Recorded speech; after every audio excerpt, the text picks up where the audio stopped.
Hey, what's up guys? Welcome back to the channel. Today I'm going to be showing you guys how to properly disassemble a PlayStation controller, one that looks exactly like this. I did spray paint the back of mine, but this is the proper way because some people take apart their PlayStation controller and completely screw it up. So today I'm going to be showing you guys how to properly do it. First, you're going to need a screwdriver, anything that is small enough to fit in those Phillips screws right there.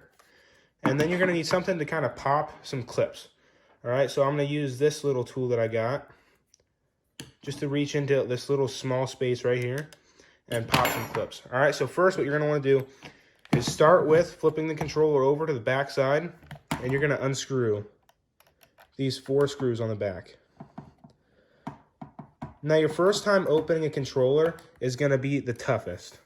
The very first time, because all the clips have never been used before, it's going to be a pain in the butt to take apart your controller. But after that, everything should go really easy. I've taken this apart a few times, broke a few clips, but it's all good because this is the proper way. I made mistakes doing it the improper way, and now because I did the improper way, I can bring this video to you guys about how to do it the proper way.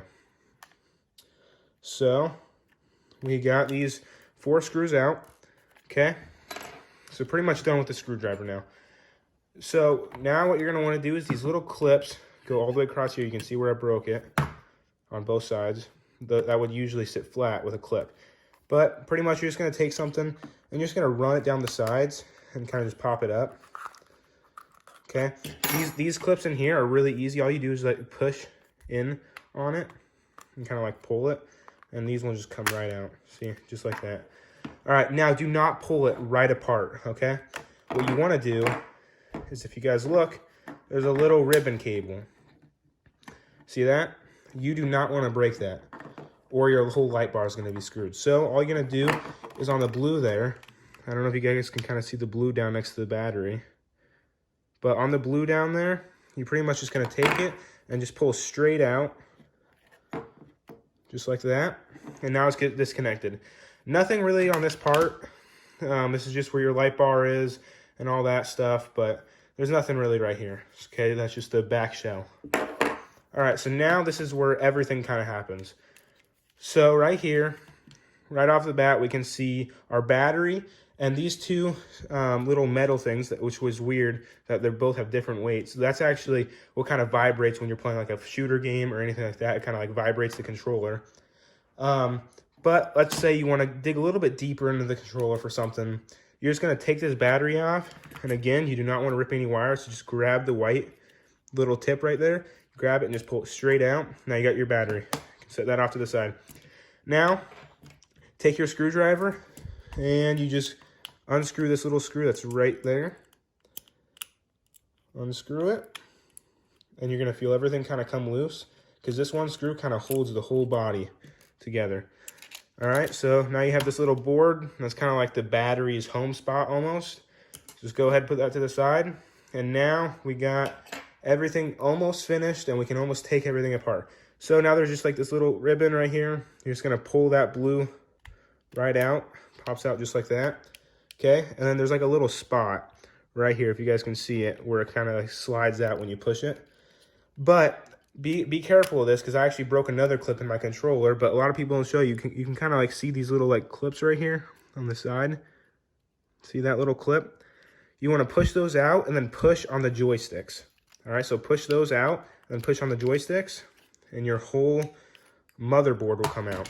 I broke the wires on mine, so mine just comes out. Usually these wires are connected, so my controller no longer vibrates. But that's pretty much like the main motherboard in the controller, so we'll just put that to the side. But now let's say you want to look at all your buttons and stuff. So all you're going to do is just pull this right out, and it should just pop right out here. Oh, this ribbon cable, it sometimes catches, so when you're pulling it out, which you can kind of just like push on the back end, and the ribbon cable just slides right through its little home spot. That's like right there. Okay, so now we flip it over, and that's pretty much how the controller works. This is when you push down the X button, That's kind of what triggers it in the motherboard to kind of go through to the game. So that's pretty much how a controller works. This is the buttons on this side. The touchpad is that little ribbon cable. So yeah, guys, I'll be doing more videos on common issues with controllers that people have. So make sure you stay tuned for those if you're having any problems with sticky buttons, or maybe you have stick drift or something, which I actually broke my joystick right here. So I have a lot of stick drift on this one. I broke one of the little discs that are in there, and that kind of screwed it up. But anyways, now let's just reassemble this, all right? So pretty much now you're left with this little mess right here, but no worries, because I'm about to fix it for you guys.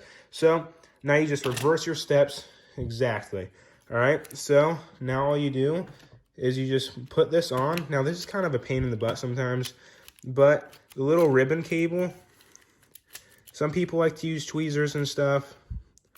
It is honestly a pain. I might have to pull out some tweezers for this. But pretty much, you just want to get that right through its little home spot right there. All right, guys, so I got that ribbon cable back in its place. Sorry about that. That took a little bit of time. But all I did was I pretty much just used this little tool right here, and I kind of was just moving the ribbon cable on the underside, right under there. I just was moving it around until it finally found its little home spot.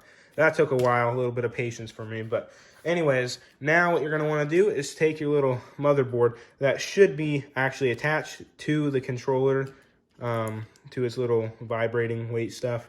But now you're just kind of going to click this down into place. And remember the little clips that are on the side here. That should just click down. Make sure you don't clip your ribbon cable down, though. Just go ahead and pull it back out. All right. So that should clip down nicely. Now plug your ribbon cable in. It's got a nice black line that Sony provides for you. That kind of just shows you where its home spot is. So there we go. There we go. So ribbon cable is now in. And last but not least, kind of what holds the whole thing together is the little battery pouch thing, or the battery case. Okay, so you're going to lay that down. Got a little ahead of myself by putting the battery on, but all you're going to want to do is put the screw in, and you screw it back into its place. You'll kind of feel everything tighten up and get all nice and snug. Okay, so once that's tight, and you don't have to go that tight, so don't strip your screwdriver, your screw, or anything like that. Not necessary. It doesn't need to be that tight. But now you just go ahead, plug the battery in. Don't worry about anything of plugging it in the wrong way. It's only a one-way thing, so there we go. Got that plugged in. And now, the very last step, which sometimes it is a pain, but getting this last ribbon cable put back into place. All right, so all you do is I kind of just like tilt them sideways like this, have my ribbon cable. The blue plastic points towards the battery. All right, so I'm gonna work on this real quick. Let's see if I can get it first try. There we go, awesome. Got that in, and now the ribbon cable should kind of just fold into its place. If the battery falls out, I've just taken mine apart so many times that the stickiness that's kind of in there to hold the battery, not very the best anymore. So anyways, now you clip it into place. Should hear all the clips go back together. And now we take our screws and we put them back into place. So guys, if you enjoyed today's video, make sure to leave it a like and make sure to subscribe if you want to see those upcoming videos. If you ever have any problems with stick drift or anything, I'm going to be really going into depth with those problems and what could have caused them. So any sticky buttons or any common issues. But anyways, comment down in the description if you want me to try to solve one of your problems. I'll also be modding a controller here soon. Kind of making a homemade scuff controller kind of thing soon. But so that'll be fun. Make sure you stay tuned for those videos. And anyways, we'll get these into place, and then we'll go ahead and show you that the controller still works. But yeah, sorry, I'm kind of blocking the camera. I'll have to kind of get a better setup at some point, but there we go. That screw is going in. All right, now last screw.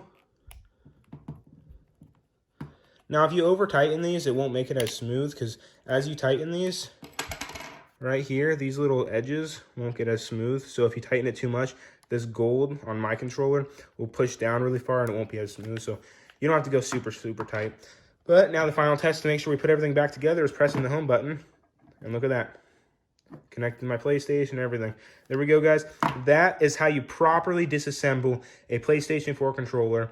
Thank you guys for watching, and I'll see you guys next time.